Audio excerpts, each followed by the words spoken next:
Dice la palabra.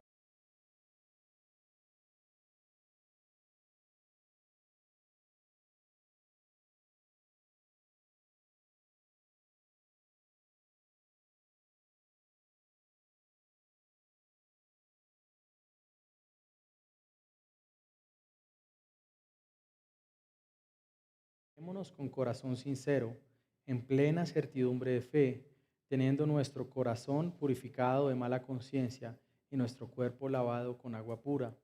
Mantengamos firme la profesión de nuestra esperanza sin vacilar, porque fiel es aquel que prometió. Consideremos cómo estimularnos unos a otros al amor y a las buenas obras, no dejando de congregarnos como algunos tienen por costumbre, sino exhortándonos unos a los otros, y mucho más al ver que aquel día se acerca. Amén.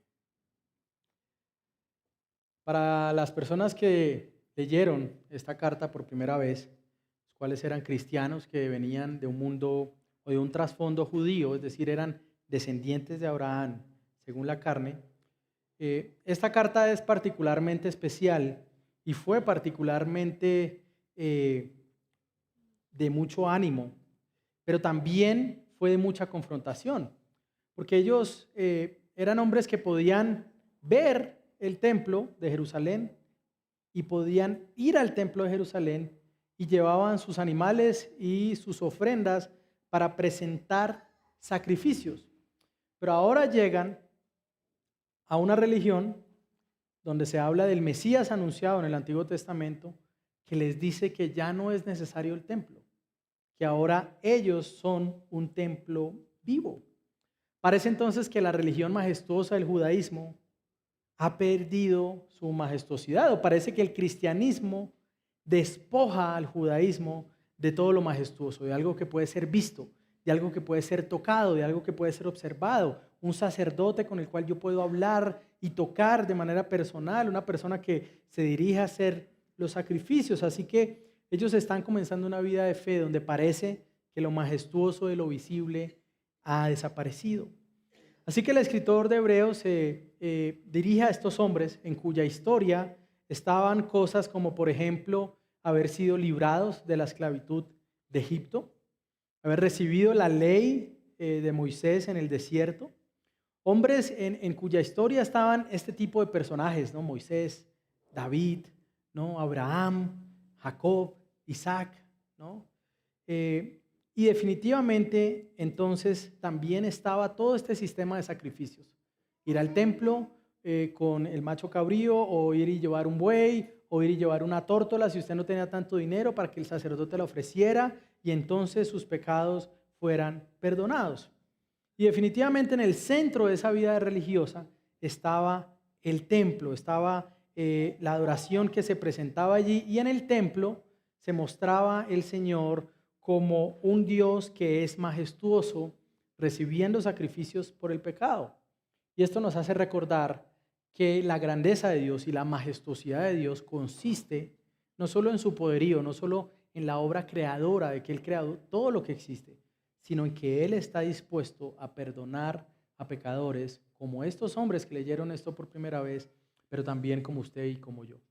El poder de Dios se despliega de una manera especial en su disposición a perdonar.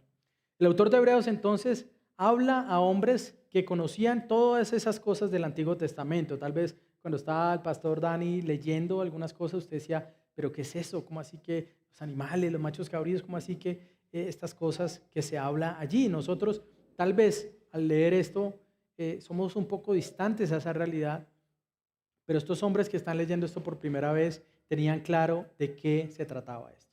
Y uno de los temas de la carta a los hebreos es mostrar que Cristo es el cumplimiento de lo que el autor llamaba sombras y tipos. Es decir, que todo lo que pasó en el Antiguo Testamento, todo lo que era visible, la figura del sacerdote, la figura de la ofrenda, la figura de los sacrificios, de los animales, del templo mismo, eran solamente anuncios. Era como aquello que buscaba apuntar a algo mejor, en este caso a Cristo, ¿no?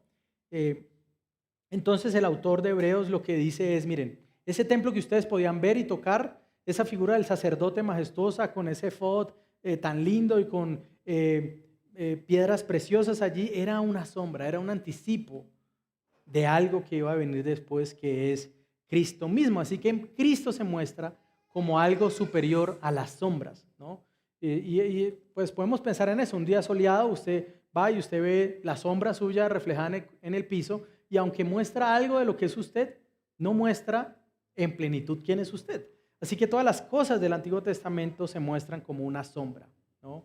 El autor comienza en el capítulo 1 diciendo que Dios había hablado de otras maneras en la antigüedad, por medio de sueños, por medio de visiones, por medio de los profetas, pero que ahora se ha decidido hablar por medio de Cristo. Muestra también que Cristo es superior a los ángeles, pero también a los hombres, ¿no? Muestra que Cristo mismo es el reposo de los creyentes. Muestra que Cristo, y ojo, para alguien que lea esto en el primer siglo, no solo es ofensivo, sino que podría ser motivo de muerte. El autor de Hebreos dice que Cristo es superior a Moisés. ¡Wow! Eso es tremendo, ¿no? Y alguien que afirmara eso en cualquier contexto podría exponerse a la muerte. Hebreos muestra a Cristo como el mejor sacrificio. Miren, ellos estaban en el año más o menos 65, 67, así que tenían una historia de tal vez 1500 años de sacrificios. Y si cada año se hacía el sacrificio de la expiación por el pecado, 1500 veces en que este pueblo a lo largo de esa historia había presenciado el sacrificio por el perdón de pecados. Pero ahora se dice que Cristo mismo es el mejor y el suficiente sacrificio. Hebreos capítulo 9, un poquito más atrás de lo que leímos hoy, nos muestra un poco de cómo se presenta Jesús delante de Dios y cómo estas cosas, este santuario terrenal realmente era, haga de cuenta, como una maqueta del verdadero santuario que estaba en los cielos. Dice, ahora pues el primer pacto tenía ordenanzas para el culto y el santuario terrenal. Había un tabernáculo preparado en la parte anterior en la cual estaba el candelabro, la mesa y los panes consagrados. Imagínense un poco mientras leo esta imagen de cómo estaba organizado ese templo, ¿no? Había un tabernáculo preparado en la parte anterior en la cual estaban el candelabro, la mesa y los panes. Este se llama el lugar santo. Dentro del templo, este lugar donde estaban estos elementos, y era el lugar santo. Detrás del segundo velo, es decir, había una cortina que separaba esos lugares, había un tabernáculo llamado lugar santísimo, el cual tenía el altar de oro del incienso, el arca del pacto, que ahora vamos a explicar qué es, estaba cubierta de oro, en la cual había una urna de oro que contenía el maná. Recordemos, el maná, el pan que bajó del cielo para sostener al pueblo de Israel mientras llegaban a la tierra prometida. Estaba el maná, la vara de Aarón que retoñó y las tablas del pacto, es decir, los mandamientos. Sobre el arca estaban los querubines de gloria que daban sombra al propiciatorio, es decir, estaban mirándose uno al otro sobre el propiciatorio, que era como un mesón, pero de estas cosas no se puede hablar en detalle. Así preparadas estas cosas, los sacerdotes entran continuamente al primer tabernáculo para oficiar el culto, es decir, ellos todos los días entraban al lugar santo, pero en el segundo solo entra el sumo sacerdote y entra una vez al año, no sin llevar sangre, la cual ofrece por sí mismo. Es decir, el sacerdote entraba una vez al año para hacer la expiación por los pecados del pueblo en el día que se conocía como Yom Kippur. Se puede leer de eso en Levítico 16. Y era un solo sacerdote, que era el sumo sacerdote. Y entraba una sola vez al año para ofrecer sacrificio por sí mismo, porque él mismo era pecador, pero también por los pecados del pueblo. Creyendo el Espíritu Santo van a entender esto, que el camino al lugar santísimo aún no había sido revelado en tanto que el primer tabernáculo permaneciera en pie. Es decir, el camino para llegar al lugar santísimo se anticipó con el tabernáculo, con el templo, pero no había sido mostrado en plenitud. Es decir, ellos tenían una idea de decir, alguien va a entrar al lugar, a la presencia de Dios. Definitivamente el sacerdote lo hace todos los años, pero hay alguien que lo va a hacer de una manera diferente. Dice, esto es un símbolo para el tiempo presente según el cual se presentan ofrendas y sacrificios que no pueden hacer perfecto en su conciencia al que practica ese culto. Es decir, imagínense, 1500 años usted haciendo sacrificios por el perdón de pecados, y ahora el autor de Hebreos dice, no, es que esos sacrificios no tenían poder para limpiar a la gente. Dice, ¿what? ¿Qué? Ya que tienen que ver solo con comidas, bebidas y diversos lavamientos, ordenanzas para el cuerpo impuestos hasta el tiempo de reformar las cosas. Pero, verso 11, cuando Cristo apareció como sumo sacerdote de los bienes futuros, a través de un mayor y perfecto tabernáculo, no hecho de manos, es decir, no de esta creación, entró al lugar santísimo una vez para siempre, no por medio de la sangre de machos cabríos y de becerros, sino por medio de su propia sangre, obteniendo redención eterna.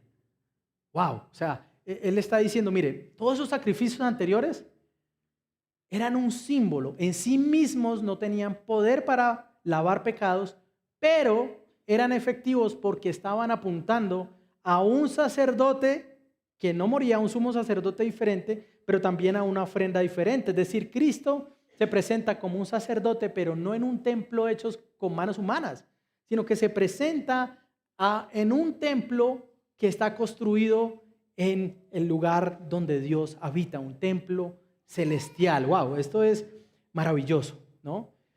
Y dice, porque si la sangre de los machos cabríos y de los toros y de la ceniza de la novilla rociada sobre los que han contaminado santifican para la purificación de la carne, cuánto más la sangre de Cristo, quien por el Espíritu eterno, él mismo se ofreció sin mancha a Dios, purificará nuestra conciencia de obras muertas para servir al Dios vivo. Por eso Cristo es el mediador de un nuevo pacto. Es decir, en el nuevo pacto, en la aparición de Cristo, Él se muestra como el cumplimiento de todo lo que antes se había anunciado, ¿no? Cristo se muestra como el que entró en un templo celestial que ninguna mano humana tenía poder para construirlo. Ahora, imagínese esto. El templo de Jerusalén era un lugar majestuoso. Las paredes de algunas partes del templo estaban cubiertas de oro. Yo nunca he entrado en un lugar así. En el lugar santísimo estaba esta arca, este cofre que contenía el maná, las tablas y la vara de Aarón, símbolos de que Dios provee, de que Dios es santo y da ley y que Dios tiene poder para redimir. Y estos querubines están mirándose el uno al otro y mirando hacia el propiciatorio donde se ponía la sangre para simbolizar que Dios estaba perdonando al pueblo. Es decir, el pecado era una ofensa a todo lo que estaba en el arca, a que Dios es justo, a que Dios es santo y a que Dios es poderoso. Pero la sangre en medio de ese propiciatorio decía, Dios ha aceptado el sacrificio para que los pecados del pueblo sean perdonados. Mi deseo hoy, mis hermanos, al abordar esta porción de Hebreos, es que recibamos algunas invitaciones y mandatos que se nos hacen a nosotros y que vienen a ser fundamentales dentro de la vida cristiana. Si usted viene hoy por primera vez, yo quiero decirle, hoy es un día maravilloso para comenzar a conocer el Evangelio. Pero si usted ha venido una y otra vez, también quiero decirle, hoy es un día maravilloso para recordar 3 pilares de nuestra vida cristiana. Y mi deseo, hermanos, y lo que quiero clavar en nuestros corazones es que mantengamos juntos la esperanza que nos une y nos permite estar ante Dios. Estamos llamados a mantener juntos la esperanza que nos une. Mi mensaje ha sido titulado Viviendo confiados en su presencia. Y los 3 mandatos que abordaré hablan de 3 cosas elementales en la vida cristiana o de lo que algunos llaman la tríada de la vida cristiana. La fe, la esperanza y el amor. El primer mandato es acerquémonos a Dios por la certeza de la fe. El segundo es mantengamos la esperanza porque Él es fiel y el tercero es animémonos a amarnos mientras llega aquel día.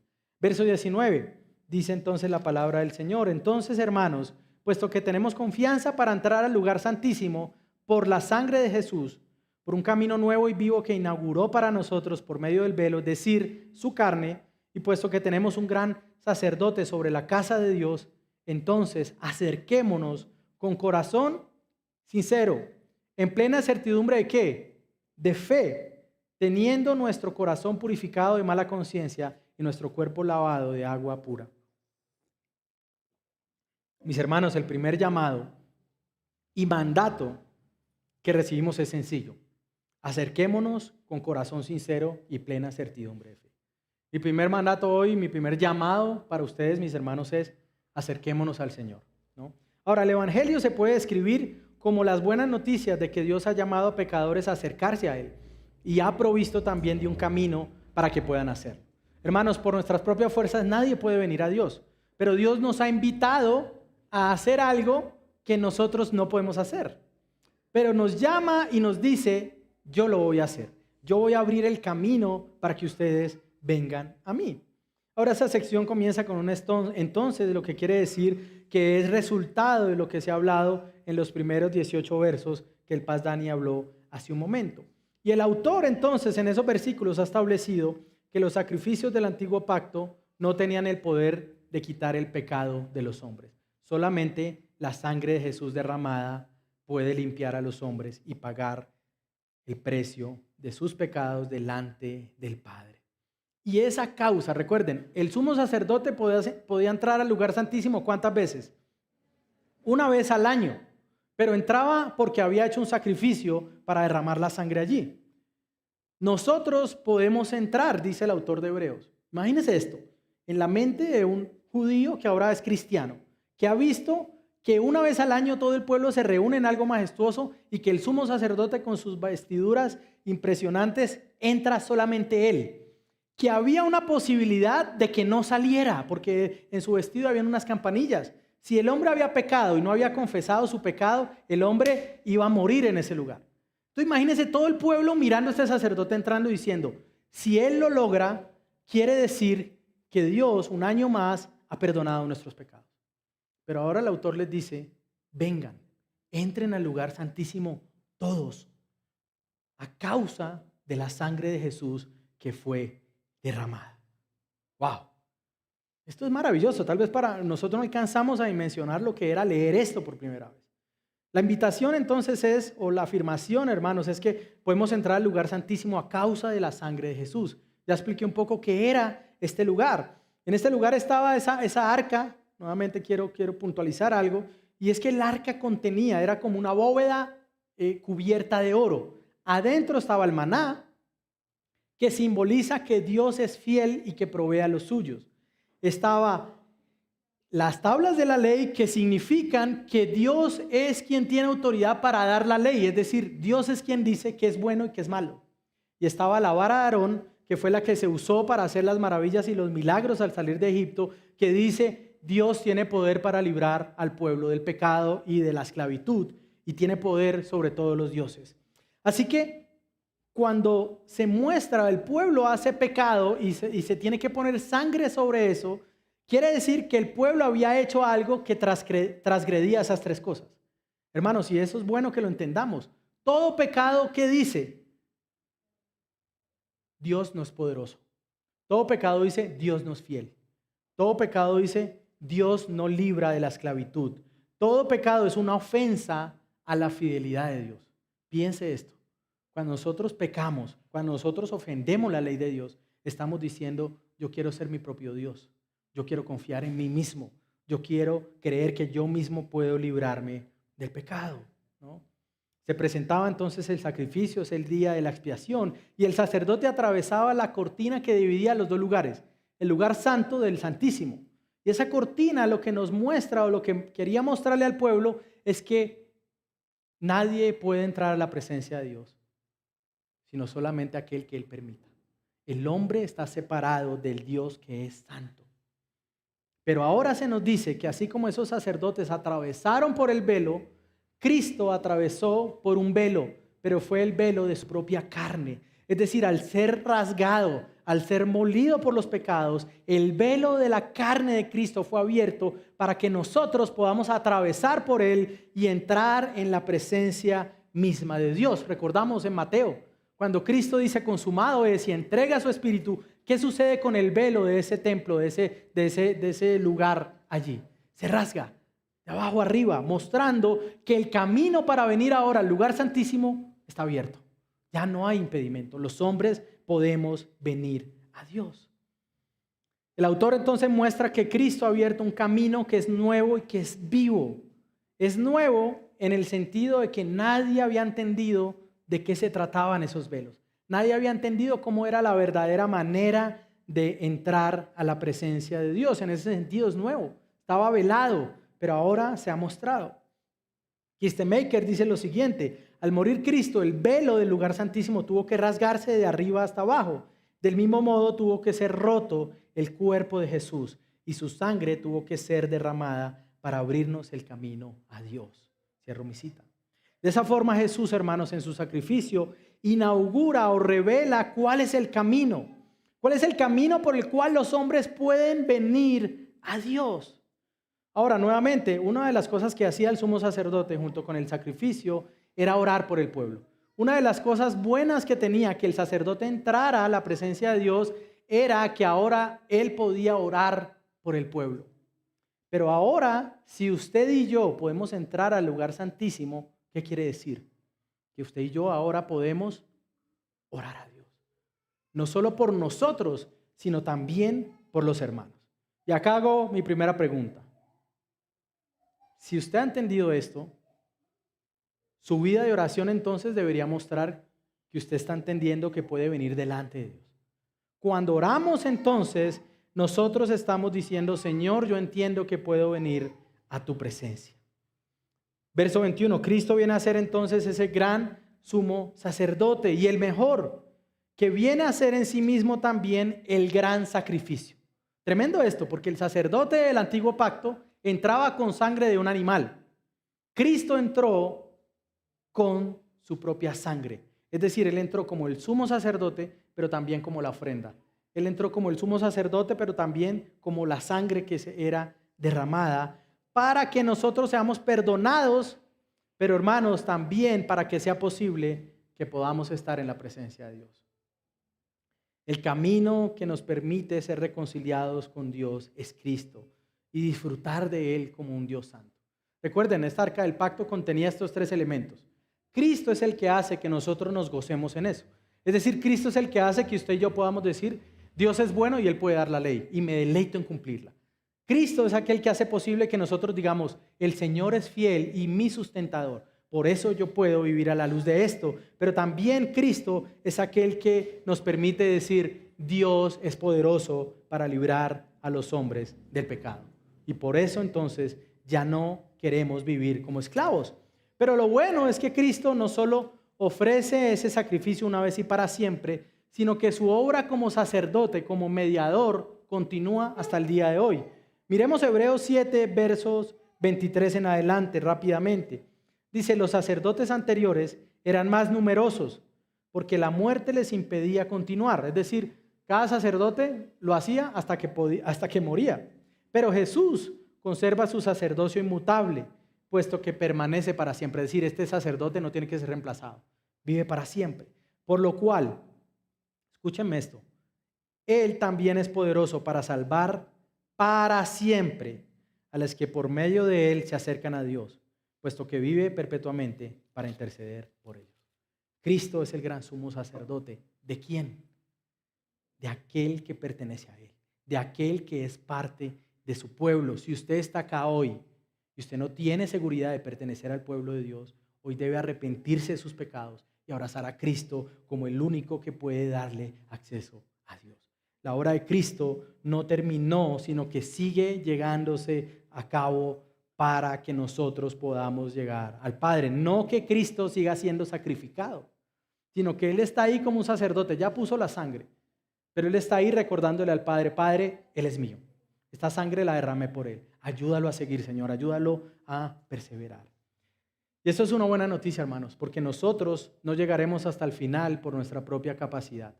Llegaremos hasta el final a causa de que tenemos a Cristo como nuestro sacerdote a nuestro favor. Así que ya que tenemos esta seguridad que nos da la fe en Jesús y en su obra, que nos da fe en Jesús, en su sacrificio y su obra como sacerdote, debemos entonces acercarnos. Hermanos, acerquémonos a Dios. Somos llamados entonces, como dice el verso 22, a acercarnos al lugar santísimo. Cristo abrió ese camino y nos ha purificado de nuestros pecados. Ahora, el sumo sacerdote, ¿qué hacía primero? Presentaba sacrificio ¿por quién? Por Él, para lavarse Él. Pero Cristo no tuvo que hacer eso. Es más, es su sacrificio el que nos lava de nuestros pecados. Y esto es una buena noticia. Yo quiero dársela a algunos hoy tal vez por primera vez. Usted no puede hacer nada para lavar sus propios pecados. Pastor, pero es que yo soy tan bueno. Es más, a veces le doy la mitad de mi sueldo a los pobres. Está bien, hermano, eso es bueno. Pero eso no tiene poder para lavarlo de sus pecados. Solamente la sangre de Cristo puede hacerlo. Ahora, quiero preguntar, ¿dónde entonces ha puesto usted su confianza para venir a Dios? Cuando usted viene a Dios en oración, ¿por qué cree que Dios lo va a escuchar? Si usted no está unido a Cristo, no podemos tener esa certeza. Pero cuando usted está unido por la fe, podemos decir que Él nos escucha. Mis hermanos, nuestro camino al cielo pasa por el Salvador crucificado, decía Matthew Henry. Su muerte es para nosotros el camino de vida y para los que creen en esto, Él es precioso. Deben acercarse a Dios. Despreciar estar cerca de Él es seguirlo de lejos. Es decir, cuando seguimos a Cristo de lejos, estamos despreciándolo. ¿Cuál entonces debe ser nuestra actitud al presentarnos ante Dios? Como dice el autor, acerquémonos con certeza, es decir, con seguridad de nuestra fe. Acerquémonos con un corazón, ¿qué? Sincero. Y esto es, hermano, esto es algo tremendo, porque nosotros a veces nos acercamos a Dios pensando que podemos engañarlo, mostrándonos muy piadosos, ¿no? Es fácil hacerlo en la iglesia porque los hombres no pueden ver el corazón, pero cuando estamos de rodillas ante Dios, Él sí sabe quiénes somos. Él sí sabe de qué manera nos estamos acercando a Él. Ahora, hermanos, acerquémonos con un corazón sincero. Eso quiere decir que a veces vamos a tener que venir a Él y decirle, mira, Señor, yo quiero dejarlo todo. Yo no quiero volver a seguirte, yo no quiero orar, yo estoy frío, yo no quiero amarte más, Señor. Aún en esos momentos debemos venir a Él con un corazón sincero.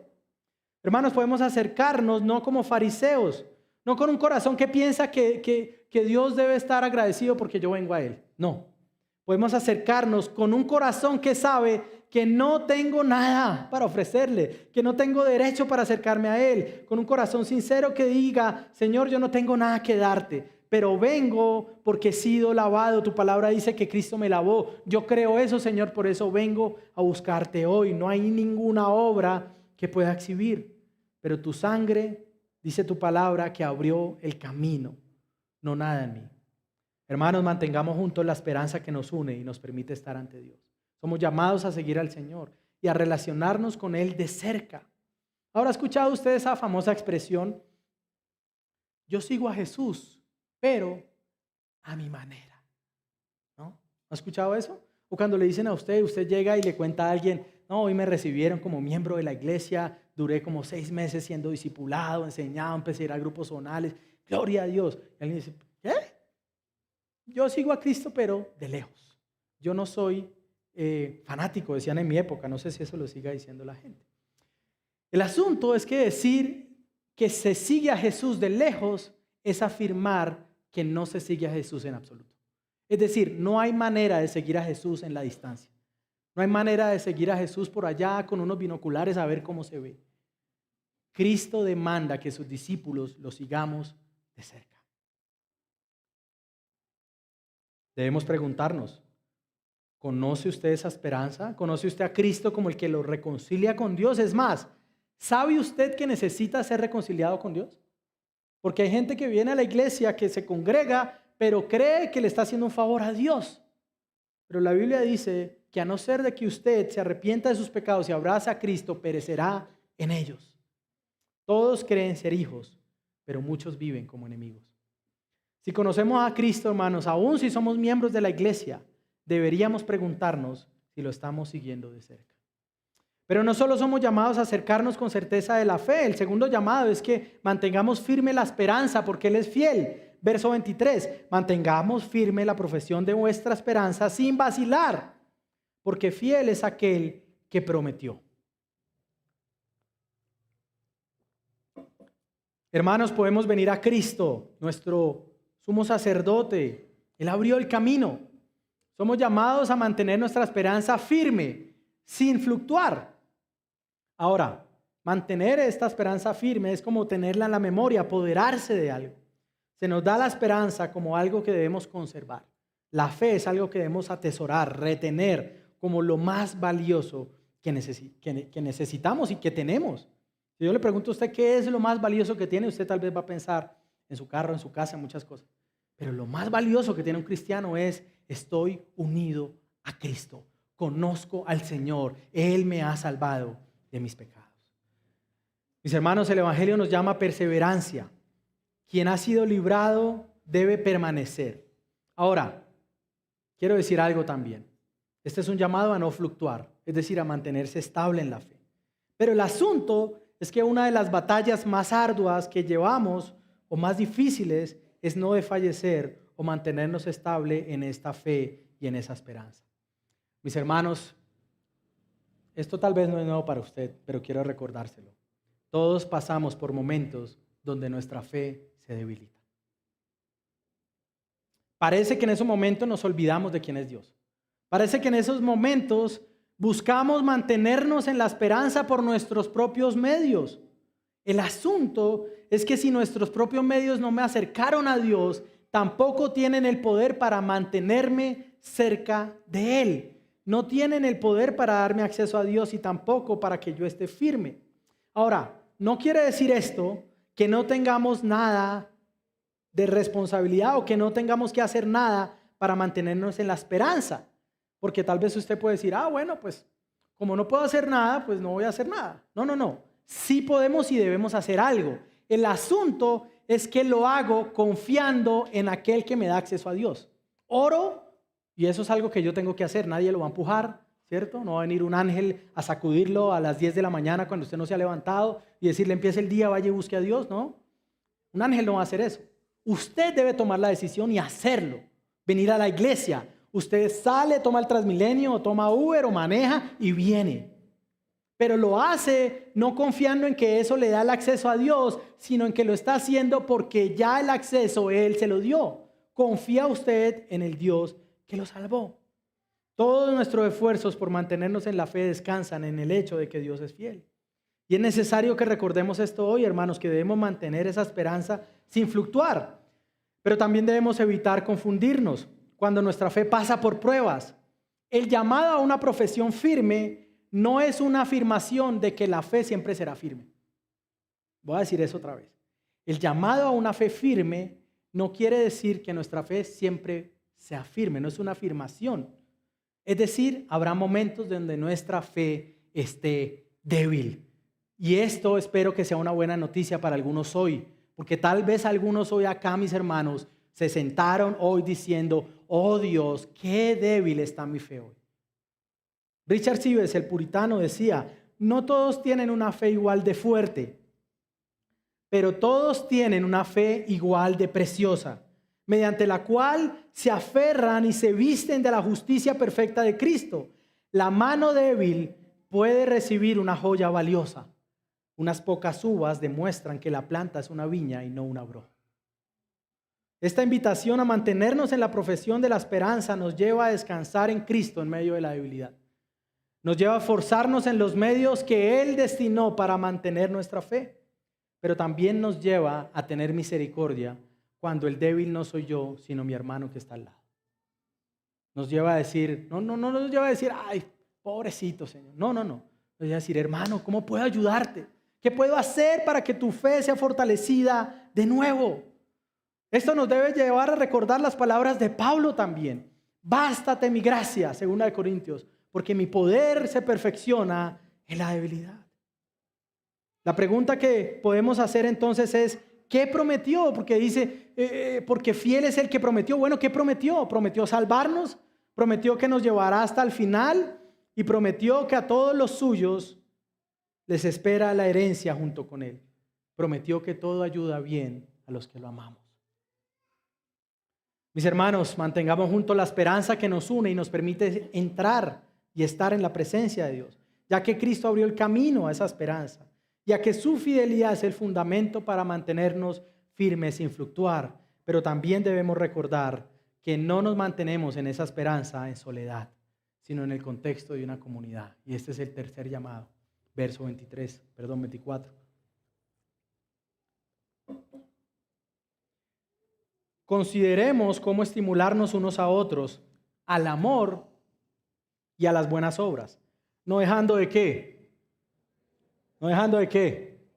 Ayúdame, de congregarnos, como algunos tienen por costumbre, sino exhortándonos unos a otros y mucho más al ver que aquel día se acerca. Mis hermanos, debemos acercarnos a Dios por la certeza de la fe. Somos llamados a mantenernos firmes en la esperanza, anclados en el hecho de que Dios es fiel, el que me dio acceso a Él, también me manda a que nos estimulemos para vivir juntos la vida de fe. Ahora, ninguno de los llamados anteriores hechos por el autor de Hebreos, se da a personas aisladas. Pepito Pérez, tú que estás por allá aislado del mundo, ven a Dios.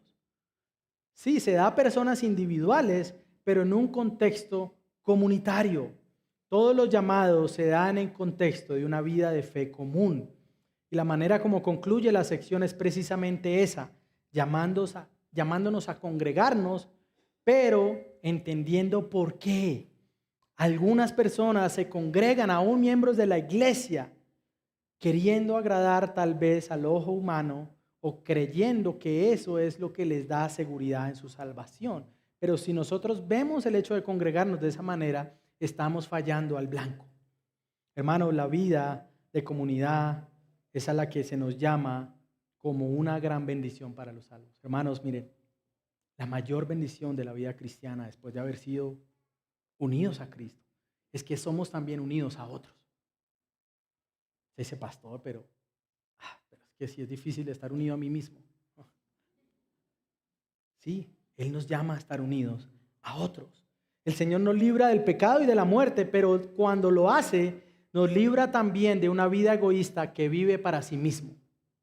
El pecado generalmente es una manifestación de que queremos vivir para nosotros mismos, que queremos ser nuestros propios dioses y que confiamos en nosotros mismos como dadores de nuestra propia ley. Mire, yo quiero decirles algo. Calvino dijo que todo el corazón humano era una fábrica de ídolos. Yo digo sí, eso es verdad. Pero yo también quiero añadir, y obviamente no soy nadie en comparación con él, pero sí quiero añadir lo siguiente. Todo hombre separado de Dios tiene una pequeña arca del pacto en su corazón, con su propio maná, con su propia vara de Aarón y con su propia ley.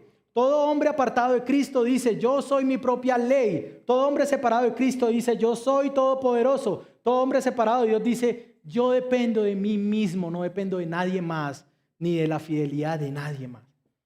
¿Cuál es su arca del pacto si usted está separado de Dios? Tal vez su dinero, tal vez su posición, tal vez sus buenas obras, ¿no? Cristo nos libra de pecado para que vivamos una vida comunitaria. Nos libra de pecado para que vivamos de una manera comunitaria.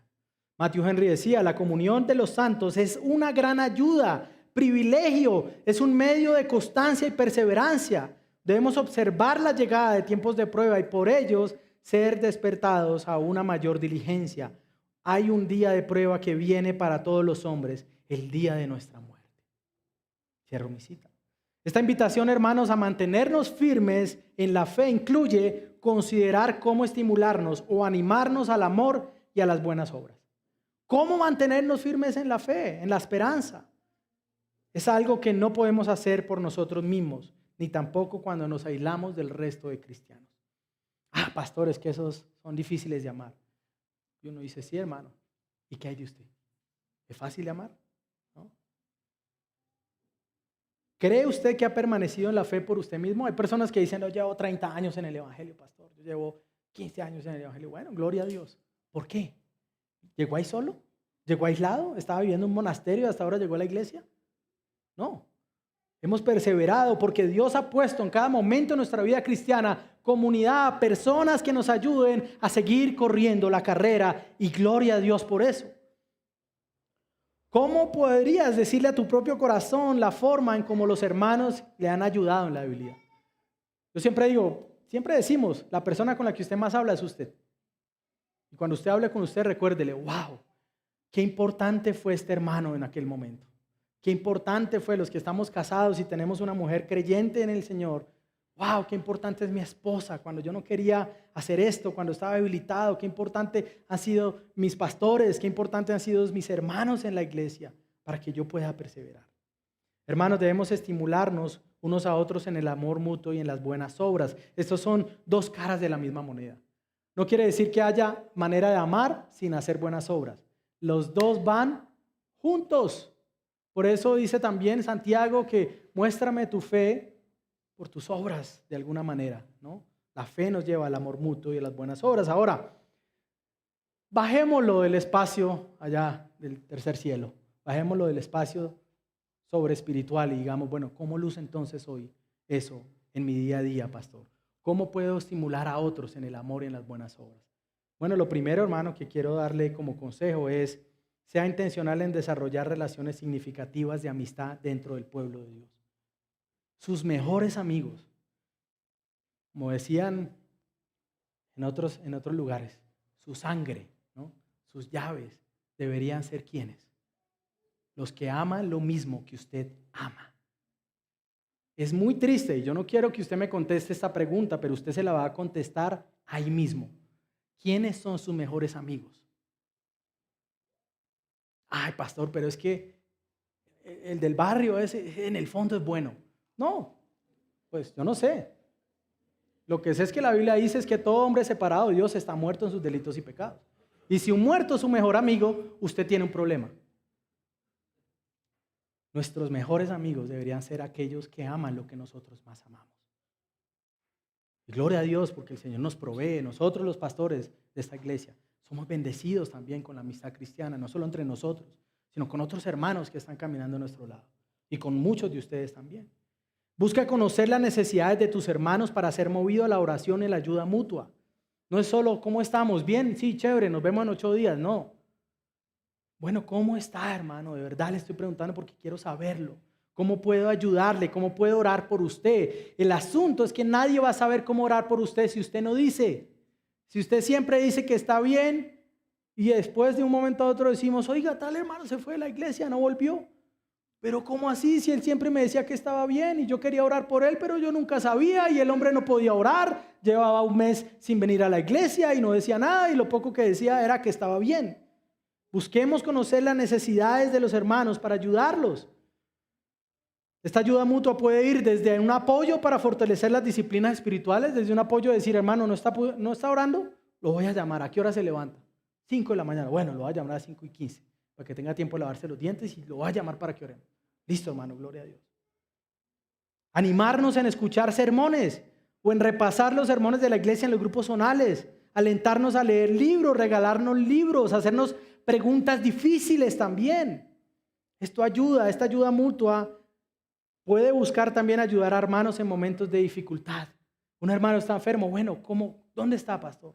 ¿En qué clínica está? ¿Dónde vive? Yo quiero ir y visitarlo.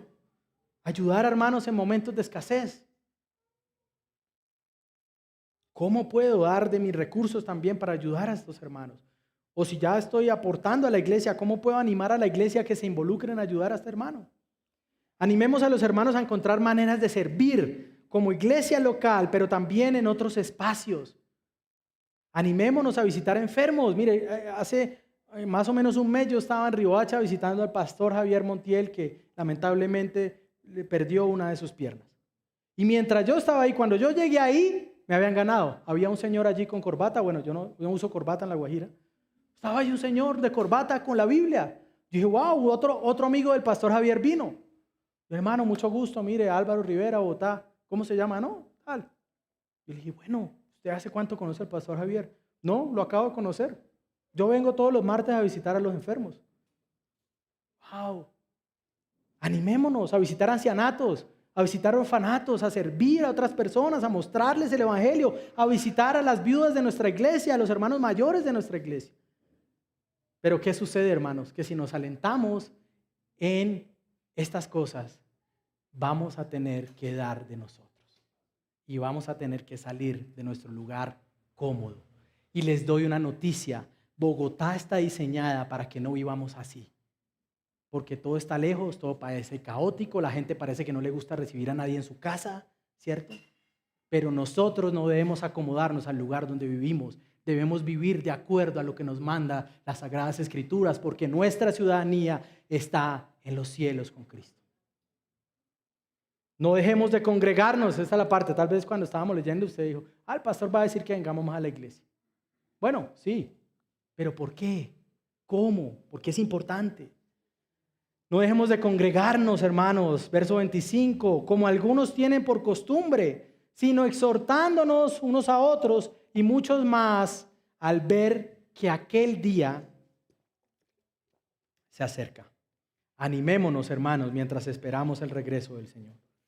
Ahora, si bien la vida de iglesia, como dije anteriormente, no se vive solamente cuando nos congregamos, al mismo tiempo no podemos decir que puedo tener una vida cristiana separado de la congregación de la iglesia. Es imposible. Usted me dice, yo soy cristiano, pastor, pero nunca me reúno con la familia de la fe. Yo le digo, usted es un mentiroso, usted no es cristiano. Porque la Biblia me dice que no se puede ser una cosa y al mismo tiempo aborrecer a los que aman a aquel Salvador que está acá.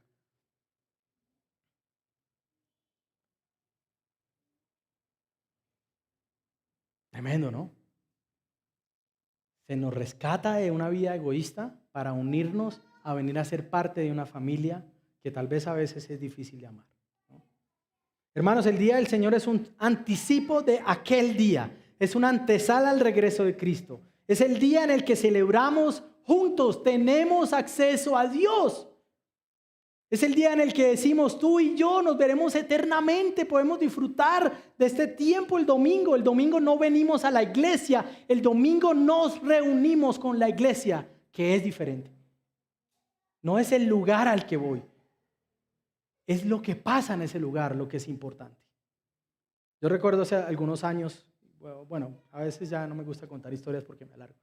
Hace algunos años, ¿no? Cuando yo estaba en el colegio, iba a venir un grupo musical maravilloso, nunca había venido a Colombia, ¿no? Yo vivía en Cúcuta, venía a Bogotá. Y todos empezamos y wow, viene tal grupo, ¿no? James se llamaba el cantante. Wow, vienes, la banda por primera vez. Hermano, nosotros marcamos en el calendario ese día, enero, y se anunció por allá para noviembre. Todo el año anhelando, viene, la gente comprando camisas, repasando las canciones, mirando de alguna manera cómo descargar o cómo encontrar la lista de canciones que iban a tocar, ¿no? Yo estaba como en noveno y mis papás me dijeron, bueno, si le va bien en el colegio puede ir. Ya, wow, pero ya demasiado tarde, ya estoy sin esperanza, ¿no? Pero aún así lo anhelábamos. Y los pocos que tuvieron el privilegio de venir a Bogotá y que tomaron avión o que viajaron 18 horas, al regresar nosotros con nuestra camisa de esta banda, los que no pudimos ir, nos sentamos y decía, ¿cómo fue? ¿Cómo hacía el punteo de tal canción? ¿Cómo cantaba esto? ¡Wow! Y estas personas no habían celulares, no habían smartphones, no traían videos, simplemente era el relato. Nosotros nos estamos acercando a un día infinitamente mucho más glorioso.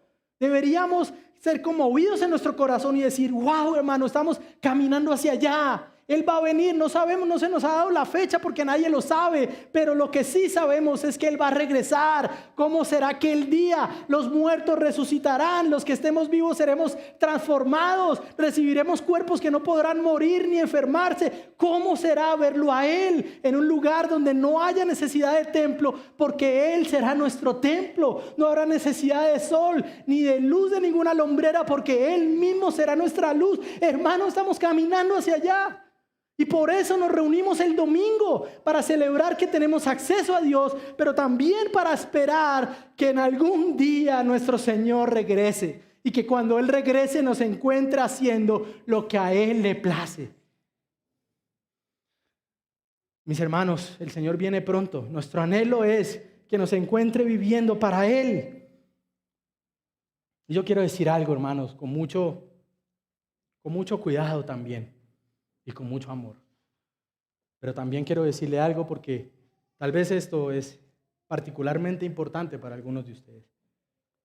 Uno de los primeros síntomas de una fe débil y de una carencia de amor por el Señor y por los hermanos es alejarnos o distanciarnos de los deberes comunitarios, principalmente de reunirnos en el día del Señor. ¿Qué se muestra cuando abandono la reunión del pueblo de Dios? Tal vez algunos dicen, pastor, pero es que es un domingo, yo he venido los otros 5 años. No, hermano, está bien, no se preocupe, tranquilo. Hay razones legítimas y nosotros conocemos cuáles son. Pero cuando yo abandono esa reunión, estoy mostrando que yo pienso que puedo mantenerme en la fe sin ayuda de otros. Estoy diciendo, yo no lo necesito. Yo puedo llegar hasta el final por mí mismo. Cuando abandono la congregación del pueblo, evidencio rebeldía contra los mandatos del Señor, porque congregarnos no solo es un privilegio, es un deleite, pero también es un mandato. Mis hermanos, no dejar de congregarse no es una sugerencia que hace el autor de Hebreos, es algo autoritativo. Cuando me dejo de congregar, evidencio mi egoísmo. porque ya muestro que no quiero amar y servir a otros.